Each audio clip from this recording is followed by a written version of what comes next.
Monsieur Ousmane Cissé, bonjour. Bonjour. Monsieur Cissé, vous êtes le directeur des mines et de la géologie. Pouvez-vous vous présenter? Donc, c'est Ousmane Cissé, comme vous le dites. Je suis le directeur des mines et de la géologie.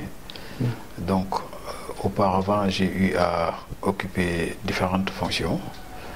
Et la fonction la plus récente avant que je ne sois à ce poste de directeur des mines et de la géologie, j'étais le conseiller technique spécial du projet du PNUD, chargé du renforcement des capacités et la négociation des gros contrats d'investissement. C'est ce poste-là que j'ai quitté pour retourner à l'administration sénégalaise afin d'occuper donc le poste de directeur des mines et de la géologie. À vous entendre parler, vous êtes donc un homme du sérail, ingénieur géologue. Voilà, j'ai fait ma formation d'ingénieur géologie donc ici à Dakar, à l'Institut des sciences de la Terre. Par la suite, j'ai travaillé dans des sociétés minières pour faire la recherche géologique au niveau du Sénégal oriental et revenir au niveau de l'administration en 2000 pour tour à tour occuper plusieurs fonctions, comme je l'ai dit tantôt, jusqu'à être chef de service régional de Thiès, chef de projet, chef de division, avec une formation en MBA, management. Et je suis parti en Écosse, à l'université de Dundee en Écosse, où j'ai eu le DS en droit et politique minière. Donc, brièvement résumé, voilà mon parcours académique. Monsieur Cissé, l'on sait que l'exonération douanière et fiscale accordée par l'État du Sénégal à des entreprises minières ont entraîné entre 2005 et 2012, disons, un manque à gagner de quelques 400 milliards de francs CFA. Est-ce que cette perte est à l'origine du processus en cours de la révision du Code minier? C'est l'un des points forts de ce processus de révision en cours du Code minier. Nous avons, sur instruction de M. le Président de la République, procédé à la revue des conventions minières. Les conventions minières, c'est l'ensemble des contrats qui lient l'État du Sénégal aux différents investisseurs. Lorsque nous avons évalué les différentes dispositions contractuelles entre l'État du Sénégal et les sociétés minières, nous en sommes arrivés à ce constat, donc d'un manque à gagner de près de 400 milliards de francs CFA. Il s'agit d'exonérations fiscales et douanières qui ont été accordées aux sociétés. Je puis dire même que c'est la contrepartie de l'État pour la réalisation de ces projets en les encourageant, en abandonnant momentanément certaines taxes, certains impôts. Donc globalement, nous avons eu à constater à travers ce processus que le manque à gagner est énorme et que l'État ne tire pas bien profit des opérations minières. Nous avons donc dans ce sens-là, sur instruction de M. le Président de la République, procédé à une révision du Code minier qui a été lancée depuis le mois d'avril 2013. Le processus en cours et de façon hebdomadaire, les membres de la commission de révision du Code avec les sociétés minières, nous nous réunissions pour discuter des différents thèmes qui peuvent faire l'objet de modifications ou de changements dans le Code minier. Tout récemment, on vient de terminer donc cette série d'échanges qui devrait nous permettre maintenant de préparer les premiers recueils de la Commission en termes d'orientation majeure pour les réformes qu'on va introduire. Donc l'objectif de l'État, c'est d'arriver à un code minier consensuel, certes, un code minier qui puisse garantir, assurer la sécurité des investisseurs, tout en sauvegardant les intérêts stratégiques de l'État et améliorer les revenus de l'État et des populations. L'on sait, M. Cissé, que dans cette exonération douanière et fiscale, l'État du Sénégal, qui aurait dû, disons, gagner gros dans cette affaire, s'est retrouvé avec, je dirais, pas la modique somme de 40 milliards de francs CFA durant cette période de 2005 à 2012. Pensez-vous que cette somme est réellement importante pour l'État? Non, cette somme, de toute façon, Elle n'est pas dérisoire. Elle est 40 milliards perçus après avoir contribué à hauteur de 400 milliards dans un projet. Vous savez que ce n'est pas un partage quand même satisfaisant. C'est la raison pour laquelle l'État a considéré qu'il faut changer les instruments à partir desquels nous avons eu à négocier et signer ces conventions-là. Et l'instrument principal qui a permis à négocier ces conventions, l'instrument de référence, c'est le code minier. C'est pourquoi le code est en train d'être revu. Nous allons également mettre en place, dans le cadre de cette revue du code minier, on va revoir la convention minière en elle-même. Parce que vous savez que dans certaines dispositions de la convention minière qui amènent à une situation de ce genre et qui se fondent sur des dispositions réglementaires. Quand l'investisseur minier, avant de payer des dividendes, paye les actionnaires et toutes les créances, vous savez que les investissements miniers sont très importants et le plus souvent, le cycle d'endettement est un cycle continu, donc des dividendes ne seront jamais payés parce que les dividendes sont au troisième ordre. La participation de l'État, donc toutes ces questions-là sont aujourd'hui en train d'être examinées et nous pensons qu'à la fin de ce processus-là, nous aurons un code aussi qui va maintenir son attractivité, mais également qui va permettre de sauvegarder, comme je le disais, les intérêts de l'État. Donc vous savez très bien que 40 milliards sont insuffisants par rapport aux besoins ou bien aux revenus réels attendus par l'État du Sénégal. Parlant de l'État du Sénégal, justement, on sait que le gouvernement est en train de faire l'état des lieux des grands projets miniers. À l'heure actuelle, peut-on savoir où est-ce que vous en êtes avec, disons, l'état des lieux sur les grands projets miniers? Les grands projets miniers, vous savez, nous avons ce qu'on appelle le grand projet d'exploitation des sables, donc des minéraux lourds de la Grande Côte à Diogon. Sera la troisième plus grande mine au monde, 7% de la production mondiale de zircon, bientôt avant la fin du premier semestre de cette année. Selon les plans prévus par la société, la production va démarrer. Nous avons le grand projet des phosphates de Matam.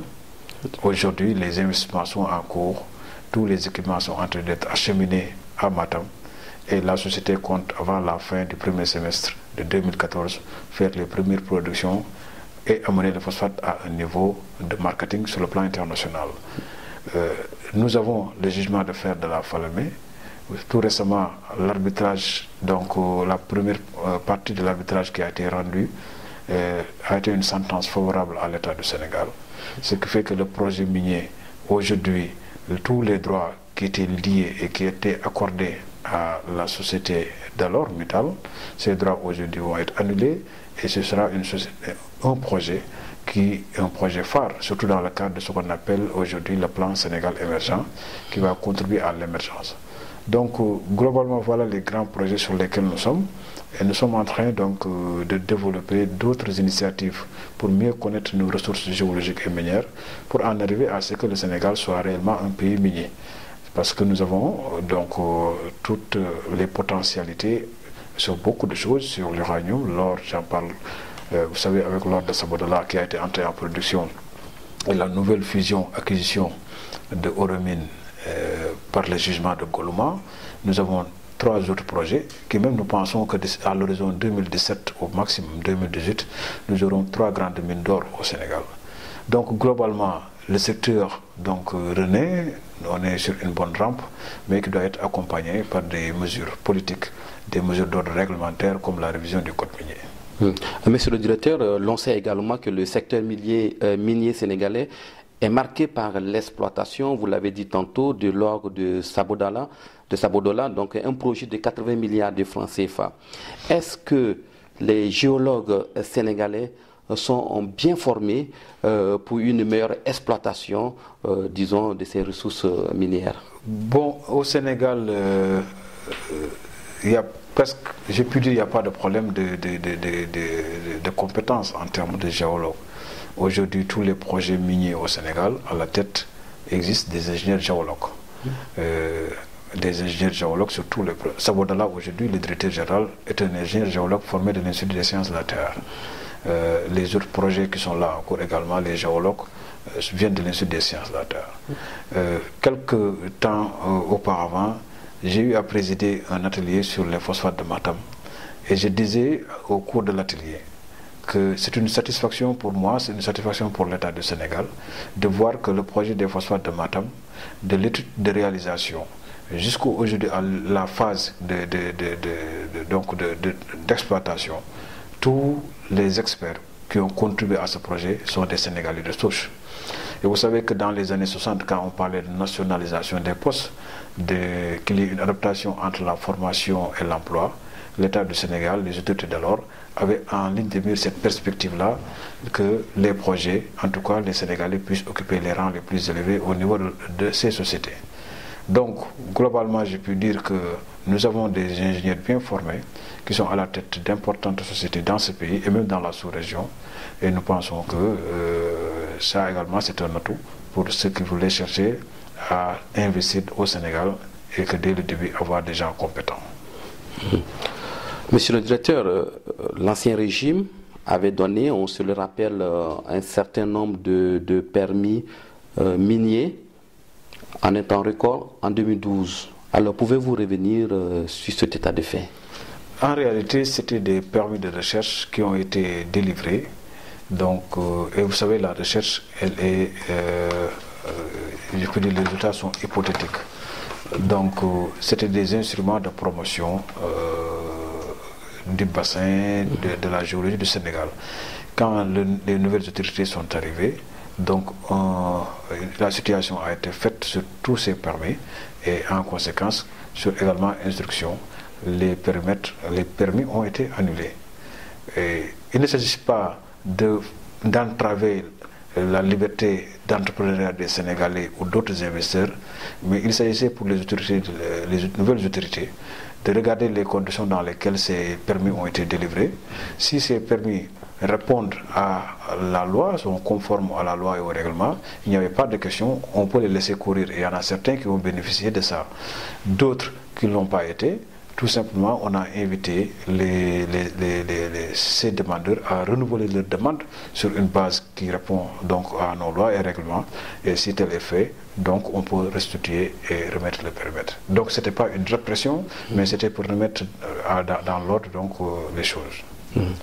Récemment aussi, un jugement de phosphate a été découvert entre Pire, je crois, et la zone de Ngaïméré. Alors, à combien pouvez-vous estimer, disons, les investissements pour l'exploitation de ce jugement? Vous avez profité de cette occasion pour préciser cette information, parce que moi-même j'étais là-bas, c'est moi-même qui ai présidé cette manifestation pour les jeunes de Pire. Il y a une confusion qui s'est installée. On parle de potentiel. C'est pourquoi j'invite la plupart des journalistes qui s'intéressent au secteur qu'il y ait une certaine mise à niveau de l'information. Vous savez, la géologie a de ces concepts quand on parle d'exploration, d'exploitation, de recherche, de reconnaissance, de réserve, de ressources, d'anomalies. Donc c'est des termes, des concepts qui ont un sens quand on parle de potentiel également. Alors donc on a dit qu'il y a un fort potentiel de découverte de phosphate dans la zone et les gens ont compris qu'il y a une découverte de phosphate dans la zone. C'est un fort potentiel. Et dans l'état actuel des connaissances, parce qu'en géologie, ce qu'on vous dit, on parle de ressources et de réserves. La ressource, toujours, elle est plus importante que la réserve. La ressource, c'est l'ensemble donc des substances minérales qui ont été découvertes et qui peuvent avoir un caractère économique.